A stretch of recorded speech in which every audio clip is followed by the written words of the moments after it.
Looks just like Graceland. It does. Really? It looks just like Graceland. The Elvis Presley home? Yes, on purpose. So I'm a big Elvis fan. I bought the house. It looks just like Graceland. Is it? It's a big house. How many rooms? I don't know. I would go, I think, 1, 2, 3. Eddie Murphy did not announce it. There was no magazine spread, no glossy headline, no moment where cameras hovered outside iron gates while reporters speculated about square footage and price tags. In fact, most people never even noticed it happening at all. While the world still thought of Eddie Murphy as the loudest presence in the room, the fast-talking comic, the unstoppable box office force, the man whose laugh echoed through an entire era, he was quietly doing the opposite. He was building something meant to stay unseen. At the absolute height of his power, when his name alone could greenlight a movie and guarantee a hit, Eddie Murphy chose an unlikely place to disappear. Not Hollywood, not Beverly Hills, not Malibu, he chose New Jersey. Quiet, green, removed. A place with no industry traffic and no casual celebrity drop-ins. And on a stretch of land that felt deliberately distant from everything he had become famous for, he began constructing a private world. This was not just a mansion, it was a compound in spirit, even if no one officially called it that. Gated, secluded, designed to keep eyes out and peace in. From the outside, it barely registered as a celebrity residence at all. That was intentional. Eddie Murphy was not interested in being seen, he was interested in being left alone. The timing of it all matters. Eddie was not in retreat because his career was failing. This was not a reaction to rejection or decline. This was Eddie Murphy at his most powerful, his most bankable, his most untouchable. He had conquered stand-up. He had conquered television. He had conquered film. Fame had not slipped through his fingers, it was pressing down on his shoulders. And that pressure was constant. Everywhere Eddie went, expectations followed. He was supposed to be funny, he was supposed to be sharp, he was supposed to perform even when he was not on stage. The world did not see Eddie Murphy as a man, it saw him as an experience, a product, a guarantee. The louder the applause grew, the smaller his private life became. So he began building walls. Not the kind you brag about, not the kind that make headlines, the kind that quietly separate one life from another. The estate rose slowly, deliberately, without spectacle. It was expansive, yes, but not in a way that screamed excess. The design choices were not about impressing visitors because visitors were never the point. Everything about the property suggested intention. Distance between structures, controlled access points, sightlines designed for privacy rather than views. This was a place built inward, not outward. And that is where the parallel begins to surface. Decades earlier, another superstar had done something similar, not because he wanted to show off, but because he wanted to breathe. Elvis Presley did not build Graceland as a flex, he built it as a refuge, a place where the noise could not reach him, a place where he could decide who came in and who stayed out. Eddie Murphy's New Jersey estate carried that same quiet logic, even if the names, eras, and styles were different. This was not imitation, it was instinct. When fame reaches a certain level, it stops feeling like admiration and starts feeling like invasion. Eddie had lived long enough in the open to understand that nothing stays personal once the world believes it owns you. So he created a space where ownership stopped at the gate. Neighbors noticed, but only in passing. Construction happened, then ended. The gates closed. Life went on. There were no paparazzi camps, no drone shots, no endless speculation. Eddie Murphy had built something massive without turning it into a spectacle. That alone was unusual. But what made it truly strange was how little he talked about it. Celebrities usually frame their homes as rewards, proof of arrival. Eddie never did. He did not invite the public inside metaphorically or literally. He did not turn the estate into part of his brand. In interviews, he stayed vague. When asked about his life, he redirected. The message was subtle but consistent. This part of him was not for sale. Inside the gates, the world moved differently. There was no Hollywood rhythm here, no revolving door of industry people, no endless nights of noise and chaos. The estate functioned more like a private ecosystem than a celebrity playground. Everything had its place, everything had its boundaries. The quiet was not accidental, it was engineered. And that quiet mattered more than people realized. Eddie Murphy had spent his youth moving at impossible speed. Fame found him before adulthood fully settled in. One moment he was a teenager with raw talent. The next he was the voice of a generation. Success did not creep up on him, it crashed into him. And while the public celebrated the rise, Eddie absorbed the cost. Privacy vanished early, trust became complicated, relationships blurred under pressure. The world rewarded him loudly but demanded access in return. Over time, that exchange began to feel lopsided. The New Jersey estate was his answer. It was not about luxury in the traditional sense. It was about control, control over noise, control over time, control over who had access to him when the lights were off. The walls were not defensive out of fear, they were defensive out of experience. And here is where the story sharpens. Because places like this are rarely built in moments of peace. They are built in moments of realization, moments when someone understands that what they are losing cannot be replaced by applause or money or praise. Eddie Murphy did not wake up one morning and decide he wanted more land. He woke up understanding that the world was getting too close. This house was a response.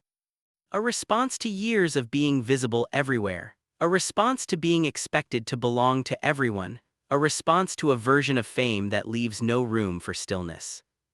Inside those gates, Eddie could stop performing. He could wake up without an audience waiting. He could exist without commentary. That kind of silence is addictive once you realize how rare it is. But silence also has weight. Because when you remove the noise, you are left with yourself, your thoughts, your choices, your regrets, your fears. Places like this can heal you, but they can also force you to confront things you have been avoiding. And that is why this mansion matters. It was not a retreat from success, it was a confrontation with it. Eddie Murphy was not hiding from the world because he had failed. He was hiding because he had succeeded too completely. The world had already decided who he was. This estate was where he decided who he would be when no one was watching. The parallels to Graceland deepen here, not in architecture but in psychology. Both places were built by men who realized that fame does not slow down on its own. It has to be stopped, contained, redirected. Elvis retreated inward as the noise grew louder. Eddie did the same, but with one crucial difference. Eddie built his sanctuary before the collapse. That difference would matter later. From the outside, the New Jersey estate looked like another rich man's purchase. From the inside, it functioned like a line drawn in the sand, this far and no further. Fame could knock, but it could not wander freely anymore. Yet even the strongest walls cannot keep everything out. Because the moment Eddie Murphy closed those gates, he also changed the direction of his life. Not in ways the public immediately noticed, not in headlines or box office numbers, but in rhythm, in presence, in how often he appeared, in how much he gave. The mansion did what it was built to do. It protected him, it insulated him, it gave him space. But it also marked the beginning of something else. A shift, a distance, a quiet separation between the Eddie Murphy the world expected and the Eddie Murphy who lived behind those gates. And once that separation begins, it never fully closes again. The house was not just a home. It was a decision. And the consequences of that decision were only just beginning. Fame did not arrive gently for Eddie Murphy. It arrived like a wave that never stopped moving. One moment he was a teenager with sharp instincts and fearless timing. The next he was everywhere at once. Television, stand-up movies, interviews, posters, jokes repeated by strangers who felt like they knew him. The world learned his face faster than he had time to learn himself. That speed mattered more than anyone realized. Eddie did not grow into fame, he was launched into it. While most people his age were still figuring out who they were, Eddie was already being told who he was supposed to be. Funny, fearless, relentless, always on, always sharper than the moment before. Success rewarded that version of him, so the world kept asking for it again and again. Over time, the applause began to feel conditional. If Eddie slowed down, people noticed. If he experimented, they questioned him. If he stayed quiet, they speculated. Fame is generous at first, but it grows impatient. It expects consistency even as it drains the person delivering it. Eddie carried that weight longer than most because he made it look effortless. Behind the scenes, it was anything but. Every room he entered came with expectations attached. Conversations were never just conversations. They were auditions, negotiations, or reflections of what someone wanted from him. Trust became a fragile thing. When everyone laughs at your jokes, it becomes harder to tell who is laughing with you and who is laughing at the idea of you. The pressure did not just live in public spaces, it followed him home. Fame has a way of shrinking private life until even silence feels occupied. Phones ring, requests arrive, opinions circulate. Eddie could step away from a set, but he could not step away from the identity the world had built around him. That identity was loud. So he began pulling back, not all at once but gradually. Fewer appearances, less access, more distance between the man and the machine that profited from him. To outsiders, it looked like comfort, like success allowing rest, but internally it felt more like survival. Hollywood is not built for introspection. It rewards output, not reflection. Eddie was expected to keep moving forward without ever stopping to ask what the movement was costing him. He did not publicly rebel against that system, he simply stepped sideways. The New Jersey estate became the physical expression of that decision. It was not chosen because it was fashionable. It was chosen because it was unbothered. No industry orbit, no casual drop-ins, no expectation that he would be on just because he stepped outside. The land itself offered something Hollywood never could: indifference. Inside those gates, Eddie was not a brand, he was just a person with time to think. This was where the fracture became visible, even if no one named it that way at the time. The public Eddie continued to exist, but the private Eddie began to reclaim space. He controlled his schedule, he controlled his exposure, he controlled his environment. For the first time in years, he could decide when he was accessible and when he was not. That control mattered deeply. Because fame does not only take privacy, it takes agency. Decisions slowly stop feeling like yours, they become reactions to momentum. Eddie recognized that pattern early enough to interrupt it. The estate was not a disappearance, it was a reset. Yet even resets come with consequences. Isolation changes perspective. When you remove yourself from constant feedback, you begin to hear your own thoughts more clearly. That clarity can be grounding, but it can also be unsettling. Eddie was no longer surrounded by constant validation. He was left with questions that applause had once drowned out. Who was he when he was not performing? What did he want when no one was asking for anything? How much of his life had been shaped by expectations he never agreed to? The house did not answer those questions. It created the conditions where they could finally be asked. There is a reason the Graceland comparison lingers, even if Eddie never invited it. Elvis built his sanctuary after fame had already begun to consume him. Eddie built his while there was still time to change direction. Both men understood that unrestricted access leads to erosion. The difference lay in timing and awareness. Eddie watched what fame had done to others. He saw careers burn out. He saw personal lives collapse under pressure. He saw how isolation, when it comes too late, turns into a trap. His retreat was not reactionary, it was preventative. But prevention still requires withdrawal. As Eddie spent more time away from the industry's center, people began to project their own narratives onto him. Some said he had lost interest. Others claimed he was hiding. A few suggested he had gone soft. None of them were inside the gates. None of them saw the discipline it took to step back when the world was still offering more. The estate was not an escape from responsibility, it was an escape from noise.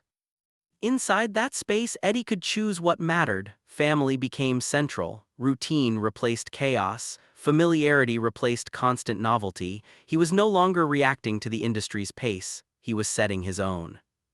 That shift altered his relationship with fame itself. When you stop feeding the machine constantly, the machine begins to question your value. Eddie felt that tension. Offers changed, conversations shifted. The certainty that once followed his name softened. That did not frighten him the way it might have earlier in his career. He had already built something more stable than approval. Still, distance has a way of becoming habit. The longer Eddie stayed away from the spotlight, the easier it became to remain there. Public life began to feel optional rather than necessary. He could participate when he wanted to, not because he had to. That freedom came with relief, but also with risk. Too much distance can turn into disengagement.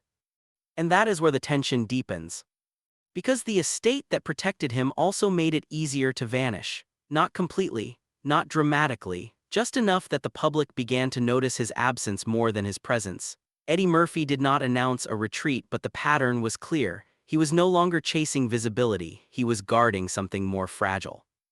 Peace. The house did not create that need, it revealed it.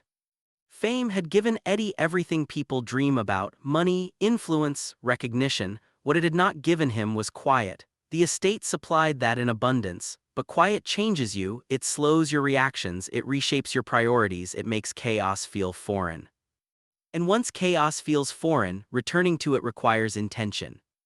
Eddie's withdrawal was not bitterness, it was discernment. He had seen what endless exposure does to people. He chose boundaries instead. The gates were physical, but the real separation was psychological. He stopped measuring himself by applause, he stopped chasing relevance for its own sake. From the outside, this looked like disappearance. From the inside, it felt like clarity. Yet clarity does not erase consequence. When you step away from the center of something, the center moves on without you. Hollywood does not wait. Audiences shift. Tastes change. Eddie understood that risk and accepted it. That acceptance was part of the decision the mansion represented. He was no longer willing to trade himself for momentum. The New Jersey estate stood quietly as proof of that choice. A place where fame had no authority. A place where Eddie Murphy could exist without commentary. A place that gave him what the world never could but also asked him something in return. Distance. And distance, once chosen, has a way of shaping everything that follows. Because when Eddie Murphy closed the gates to protect his peace, he also began a transformation that would redefine how, when, and why he ever returned to the spotlight at all. Inside the gates, the world slowed down in a way that almost felt unnatural compared to everything Eddie Murphy had known before. Out there, his life had been measured in opening weekends' ratings, headlines, and punchlines. In here, it was measured in routines, in voices he actually knew, in quiet moments that never made it to any camera. The estate did not move at Hollywood speed. It moved at human speed. Mornings did not begin with calls from agents or studio executives demanding answers. They began with the simple sounds of a house waking up, footsteps, laughter from another room, the hum of ordinary life. For someone who had grown used to a career that treated normalcy like a luxury, that change was more powerful than any award. Inside this place, Eddie did not need to be sharper than everyone else in the room. He only needed to be present. The property itself reflected that shift. It was big enough to be called a mansion, but the atmosphere was not one of endless parties or revolving doors of guests. It felt more like a controlled universe built around one central idea: stability. There were spaces for family to gather, places where kids could run without flashing bulbs, corners where he could sit without an audience. Everything about the design encouraged a different version of Eddie than the one the world thought it knew. He could walk outside and not brace himself for someone yelling his name. He could sit at a table and not wonder which story would leak next. He could have conversations that were not framed by what someone hoped to gain from him. Inside this world, his value was not measured by the next role. It was measured by something quieter, and in many ways more dangerous to the carefully constructed identity fame had created for him. Because once you start living in a place where you are not constantly performing, you begin to see how much of your life was built around the performance. Eddie had always been quick, always been clever, always known how to hit a line so precisely that people would repeat it for years. That version of him did not vanish inside the estate. It simply stopped being required all the time. He could let silence sit in a room without feeling the need to fill it. He could listen more than he spoke. He could make a joke because he wanted to, not because people expected it from him. The house became a filter. Only certain people passed through it, and that was deliberate. Fame invites strangers in, boundaries keep them out. The ones who did enter this world were there because they belonged, not because they were useful. Family, a few trusted friends, people who knew Eddie before the headlines or stood beside him long after the noise faded from a project. The energy was different, slower, closer, less performative. That shift changed how he saw everything. He started to notice how unnatural his old rhythm had been, how few days he had spent truly off, how rare it had been to feel anonymous. As those realizations settled in, the estate became more than a residence. It became a mirror. It reflected the parts of his life that had been pushed aside while he was busy being the center of the world. He saw the toll fame had taken on relationships, the way constant travel, constant work, and constant expectations had chipped away at time that should have been spent with people who mattered. Now in this controlled environment, he could begin to repair some of that damage. It was not perfect. It did not erase the years of imbalance, but it gave him a chance to show up in ways he could not when every waking hour belonged to a schedule someone else had designed. The estate also changed how he approached work. When you live inside the machine, it becomes difficult to tell where the industry ends and you begin. When you step outside of it, the edges become clearer. Scripts that once felt like obligations suddenly looked optional. Projects that previously seemed necessary now felt like choices. He no longer needed every opportunity that came his way. He could afford to say no, not just financially but emotionally. That kind of freedom is rare, and it can be disorienting. For years, his identity had been tied to constant production, constant output, the next big thing. Now he had to confront a different question. Who was Eddie Murphy when he was not working? Was he comfortable with that version of himself? Did he like the person who showed up when the cameras were gone? These are not questions most people get to ask while the world is still watching. The estate gave him that opportunity. It insulated him from the immediate fallout of slowing down. If a movie underperformed, the disappointment stayed outside the gate. If the media turned fickle, their narratives did not reach his dinner table. The separation did not make him immune to criticism, but it softened the blow. He no longer lived inside that storm. Inside the house, the rhythms of family life were louder than the echo of headlines. Birthdays, meals, small conversations about nothing important. These were the details that rarely attached themselves to a global star, yet they were the only ones that actually lasted. Fame ages quickly. Family ages with you. In this environment, Eddie could watch that process unfold in real time. He also had time to sit with regret. The stillness of the estate did not erase past choices, it simply gave them space to breathe. There were moments he might have handled differently, people he might have hurt without meaning to, projects he took for reasons that had nothing to do with passion. When you are constantly moving, you can outrun those thoughts. When you stop, they sit down beside you. The world outside might have seen the estate as a symbol of excess. The world inside knew better. It was a place where a man who had spent his life entertaining others finally had a chance to recalibrate. The laughter here was not about performance. The conversations here were not about deals. This was not an extension of his brand. It was a boundary against it. And yet, there was an undercurrent running through all of it. The more comfortable Eddie became inside this world, the stranger the outside one began to feel. Red carpets, press junkets, endless interviews filled with the same questions. That life had once been normal. Now it felt like stepping into a costume he no longer wanted to wear every day. The contrast grew sharper.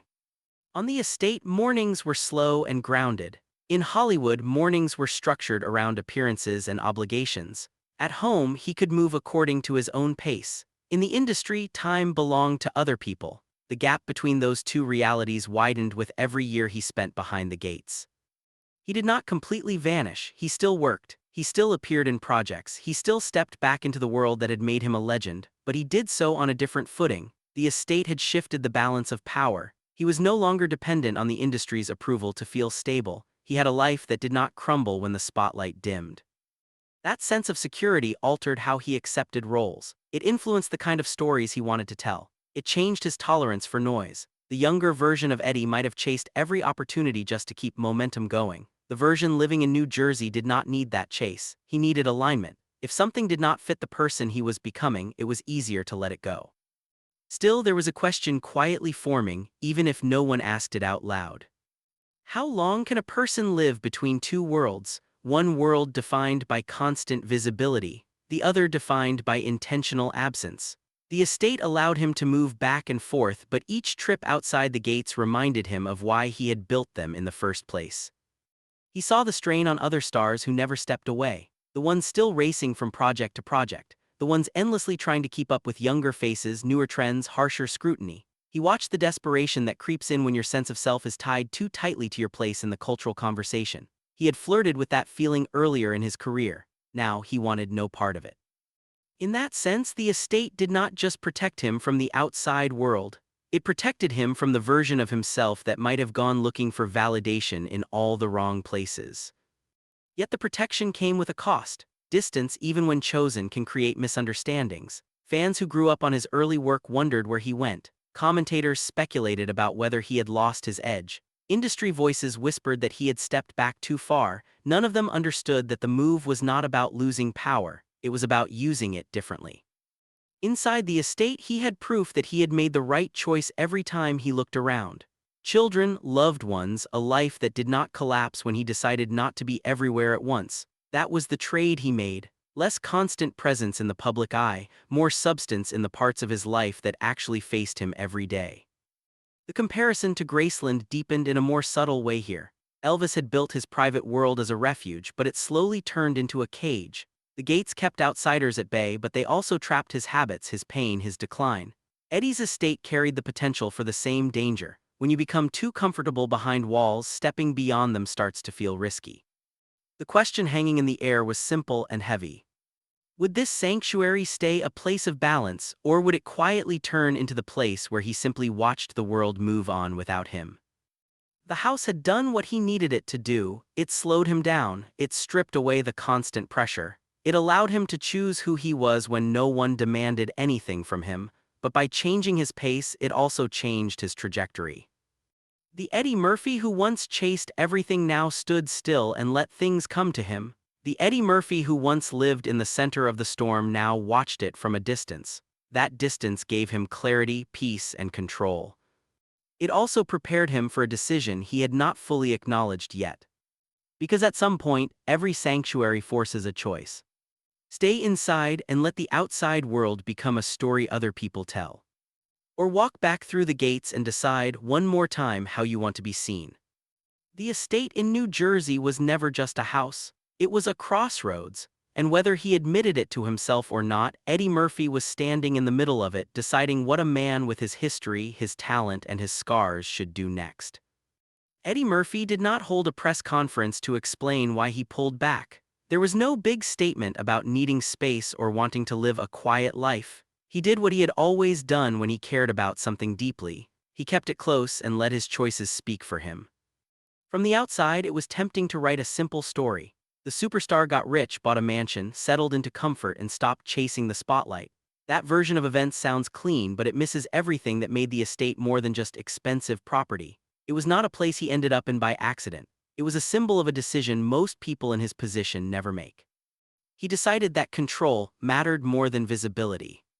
For most of his early career, the pattern had been the opposite. The bigger the moment, the more he gave. Stand-up sets that became legendary, films that shifted the culture, performances people still quote decades later. Every step forward brought more attention, more demand, more of the world pressing closer. It felt like momentum, and for a while it was thrilling. Then it became something else. At some point, the chase stops being about what you want to say and becomes about what people expect to hear. That is when careers and people begin to twist under the weight of expectation. Some stars break, some double down until there is nothing left of them except the role they play in public. Eddie chose a third option. He built distance. The mansion in New Jersey was where that distance became physical. Not just emotional, not just spiritual, but literal. Stone, gates, long drives that separated him from the noise he had once walked straight into. That space allowed him to reorganize everything that mattered. Work was still there. It just was not first anymore. The industry did what it always does when someone powerful stops chasing it. It moved on. New names, new faces, new trends, new obsessions. Eddie was no longer everywhere at once, and the public noticed. Headlines shifted, conversations changed. There were people who took his quiet as a sign that he had faded, that something had gone wrong. Inside the estate, that narrative did not carry much weight. He was not living in a museum of his own past, replaying old victories like a loop. He was living in a house that allowed him to have something very few people who reach his level ever find. A life that still belonged to them when the crowd turned away. That is the quiet, defiant power of what he built. If Graceland became a monument to what fame did to Elvis, Eddie's estate felt more like a line in the sand. Elvis built a refuge and then watched as it transformed into the last stage of a story that swallowed him whole. The gates that were supposed to protect him became symbols of how trapped he had become. The world walked through his private space in guided tour, years after he was gone, examining the pieces of a life that had never really been allowed to rest. Eddie saw that kind of ending and chose something different. He did not want his home to turn into a final act, frozen in time and picked apart by strangers. He wanted it to be a place where he could age without needing to explain himself. The estate was not a set. It was not designed for future tour or documentaries or public inspection. It was designed for him to live in on his own terms for as long as he chose. That choice shaped his legacy more than any single movie. Because legacy in Hollywood is usually defined by output. Number of hits, awards, records broken. But when you look closer at the names that linger, the ones people talk about with a tone that mixes awe and something softer, you see a different pattern. It is about how they carried themselves when the floodlights started to cool. Eddie did not spend his later years chasing every possible comeback. He did not beg for relevance. When he returned, he did it with purpose, in projects that felt like they fit the person he had become, not the character the world remembered. His timing felt deliberate. His absence gave those returns weight. It made people lean in instead of look away. The mansion had done something subtle but powerful. It gave him a place to stand that was bigger than his career. It meant that when he stepped in front of a camera again, it was a choice, not a necessity. He was not working because he had nowhere else to go. He was working because he wanted to tell another story, try another role, add one more piece to a body of work that already spoke for itself. That difference is everything. It is the difference between a man trying to outrun time and a man who has made peace with it. between someone clinging to the center of attention and someone who understands that meaning does not vanish just because you are not under lights all the time. The estate in New Jersey became the quiet backdrop to that understanding. It did not shout, it did not flash, it simply existed, a constant reminder that he had already achieved more than enough to justify stepping back. It also forced a larger question, one that hangs over every superstar whether they face it or not. What do you do when the thing that gave you everything also threatens to take you away from yourself? Some people answer by doubling down, pouring their entire identity into the work until there is nothing left outside of it. Others try to recreate their younger selves over and over, as if refusing to age will hold the world in place. Eddie chose to answer by building a life that made sense even when the cameras were off. He chose boundaries over endless access. He chose family over constant validation. He chose peace over the rush of always being first in line. In that light, the mansion stops looking like a symbol of retreat and starts looking like a declaration. It says that even at the top, there are things more valuable than the view. It says that the real measure of success is not how long the applause lasts, but what your life looks like after the room goes quiet. The Graceland comparison comes into focus one last time here, not as imitation, but as contrast. Both men made the same basic move. They built a private kingdom apart from the world that claimed them. One kingdom became a shrine to tragedy, the other became a shelter from it. The difference was not the size of the house, it was the way the man inside chose to live there. Eddie did not let the estate turn into a fortress where he surrendered to his worst habits. He used it as a base from which he could step out on his own schedule in his own way. He might have pulled back from constant exposure, but he never fully disappeared. He stayed selective, guarded, intentional. He allowed mystery to return to a life that had once been picked over in every possible way. That mystery, that sense that there was a part of him untouched by cameras, may be the most valuable piece of his legacy. It reminds people that behind every performance there is a person who deserves a life that belongs only to them. The mansion stands as a quiet answer to a loud question: can a superstar step away without losing themselves? In Eddie Murphy's case, the answer was yes, but only because he was willing to let go of the idea that being everywhere all the time is the same thing as being important. In the end, the house in New Jersey was not about excess, it was about limits. The limit on how much of himself he was willing to give to the world, the limit on how far fame was allowed to creep into every corner of his existence, the limit on how much of his story would be shaped by other people instead of by him. He built his own version of a sanctuary, not as a monument to what fame had done to him, but as proof that he could live beyond it. That is the quiet, steady power of that place. It is not just a home. It is a line in his story that says, clearly and without apology, that a man who made millions of people laugh also deserved a life where he could sit in silence and hear his own thoughts. Eddie Murphy did not vanish behind those gates. He redefined what it meant to be himself. And when people look back at his career, at the stretch of years where he loosened his grip on the spotlight and tightened his grip on his private world, they will see something more than withdrawal. They will see a man who learned from the legends who came before him, who saw the cost of never saying no and chose a different ending. Not a fall. Not a collapse. A step back taken on purpose. A life lived not under constant surveillance but under his own roof on his own terms. A quiet answer to a loud world. If this changed the way you see Eddie Murphy, you are exactly the kind of person this channel is for. The real stories are often hidden in the quiet decisions, not the headlines. Subscribe, stay close, and we will keep pulling back the curtain on the lives fame almost swallowed.